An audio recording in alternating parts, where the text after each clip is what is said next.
Oh, your baby is so ugly. It's like a little rat. I just took one of the biggest poops of my whole life.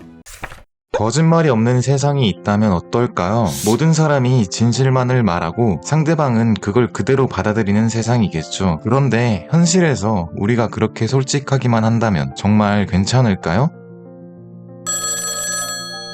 현실에서는 솔직함만으로 살기 힘들죠. 예를 들어 누군가와 헤어질 때 너한테 실증 났어 라고 솔직하게 말할 수 있을까요? 아니면 동료가 만든 프레젠테이션이 별로라고 솔직하게 말해도 될까요? 그렇게 솔직하다가는 혼자 밥 먹는 날이 많아지겠죠. 대부분 우리는 상대방을 배려하기 위해 정중한 표현을 찾고 감정을 상하게 하지 않기 위해 가끔은 거짓말을 선택하곤 합니다. 그러니까 거짓말이 때로는 인간관계에 있어 중요한 역할을 할 때도 있다는 거죠. 우리가 거짓말을 하는 또 다른 이유는 자존감과 자기보호 때문입니다. 누구나 더 나은 모습으로 보이고 싶어 하기 때문에 약점을 감추고 실수를 덮음으로써 다른 사람들의 존경을 잃지 않으려고 노력하는 겁니다. 물론 거짓말은 비윤리적으로 보일 순 있지만 사실 거짓말은 단순히 진실을 왜곡하는 걸 넘어 복잡한 인지적 과정을 포함합니다. 인지 능력과 지능을 보여주는 중요한 지표이기도 하죠. 왜냐하면 거짓말은 현실을 바탕으로 상황에 적합한 새로운 이야기를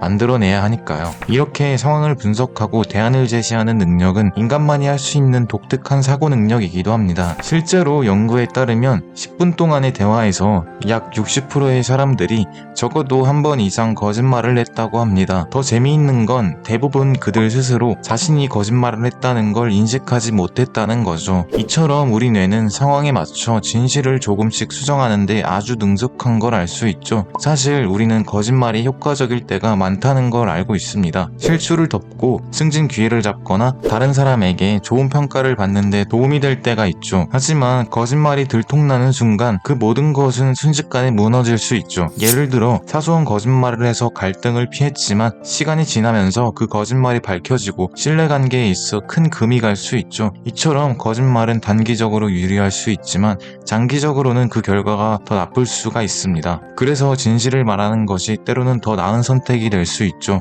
물론 많은 사람들이 거짓말은 무조건 나쁘다고 생각할 수 있습니다. 솔직함이 신뢰를 유지하는 가장 중요한 요소라는 점에는 동의할 수 있죠. 하지만 거짓말을 전혀 하지 않으면서도 의도치 않게 불편한 상황에 처할 수 있습니다. 예를 들어 친구가 자랑스럽게 아이 사진을 보여줬을 때 이 아이 정말 귀엽다 라고 말하는 게 상황에 맞죠. 하지만 너무 솔직하게 그냥 평범하네 라고 말하는 사람은 없을 겁니다. 이처럼 솔직함이 항상 최상의 선택은 아닐 수도 있죠. 때로는 적절한 거짓말이 갈등을 피하고 관계를 유지하는 데 도움이 되기도 하죠. 결국 거짓말은 우리 일상 속에서 자연스럽게 발생하는 일입니다. 자존감을 지키고 인간관계를 유지하기 위해 때로는 필요한 처세술일 수도 있죠. 중요한 것은 상황에 맞게 솔직함과 거짓말 사이에서 균형을 찾는 것입니다. 거짓말을 하는 게 자연스러운 일임을 기억하시고 거짓말을 할 때에는 그 거짓말을 또 덮을 거짓말을 준비해야 한다는 것도 잊지 마십시오. 그렇지 않으면 도미노처럼 다 무너질 테니까요.